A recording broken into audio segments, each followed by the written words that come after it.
Hi, KCET 2025 ಬರೆದಿರುವಂತಹ ವಿದ್ಯಾರ್ಥಿಗಳಿಗೆ ಹಾಗೆ ಪ್ರಾಕ್ಟಿಕಲ್ ಎಕ್ಸಾಮ್ ಬರೆದು ವೆಟರ್ನರಿ ಆಗಿರ್ಬೋದು, ಅಗ್ರಿಕಲ್ಚರ್ ಈ ರೀತಿ ಕೋರ್ಸ್ ಅನ್ನ ಮಾಡಬೇಕು ಅಂತ ವಿದ್ಯಾರ್ಥಿಗಳಿಗೆ ಗುಡ್ ನ್ಯೂಸ್. ಯಾಕೆ ಅಂತ ಹೇಳಿದ್ರೆ, ಈಗ ಅಗ್ರಿ ಪ್ರಾಕ್ಟಿಕಲ್ ಎಕ್ಸಾಮ್ಗೆ ಸಂಬಂಧಿಸಿದಂತೆ ಡಾಕ್ಯುಮೆಂಟ್ಸ್ ಅನ್ನ ವೆರಿಫಿಕೇಶನ್ಗೆ ಅಪ್ಲೋಡ್ ಮಾಡೋದಕ್ಕೆ ಹೇಳಿದ್ರು.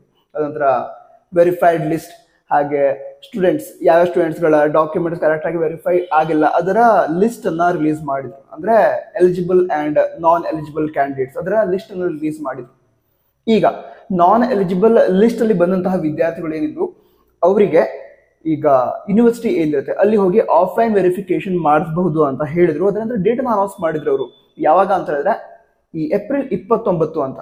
ಈಗ ಆ ಡೇಟ್ ಏನಿದೆ ಅದನ್ನ ಎಕ್ಸ್ಟೆಂಡ್ ಮಾಡಿದರೆ ಈಗ ವಿದ್ಯಾರ್ಥಿಗಳು ಮೇ 5, 2025 ಮತ್ತೊಮ್ಮೆ ಹೇಳ್ತಿದ್ದೀನಿ, ಮೇ 5, 2025 ಮಧ್ಯಾಹ್ನ 4 ಗಂಟೆವರೆಗೆ ನೀವು ಯಾವ ಯೂನಿವರ್ಸಿಟಿಗೆ ಅಪ್ಲೈ ಮಾಡಿದ್ದೀರಾ ಒಂದು ಪ್ರಾಕ್ಟಿಕಲ್ ಎಕ್ಸಾಮ್ಗೆ ಅಲ್ಲಿ ಆಫ್ಲೈನ್ ವೆರಿಫಿಕೇಶನ್ ಅಲ್ಲಿ ಪಾಲ್ಗೊಂಡು ಡಾಕ್ಯುಮೆಂಟ್ಸ್ ಎಲ್ಲ ಕರೆಕ್ಟ್ ಆಗಿ ಇದ್ರೆ ವೆರಿಫೈ ಮಾಡಿಸಿ ಮುಂದೆ KCET ಅಗ್ರಿ ಪ್ರಾಕ್ಟಿಕಲ್ ಎಕ್ಸಾಮ್ ಕೂಡ ಬರೀಬಹುದು.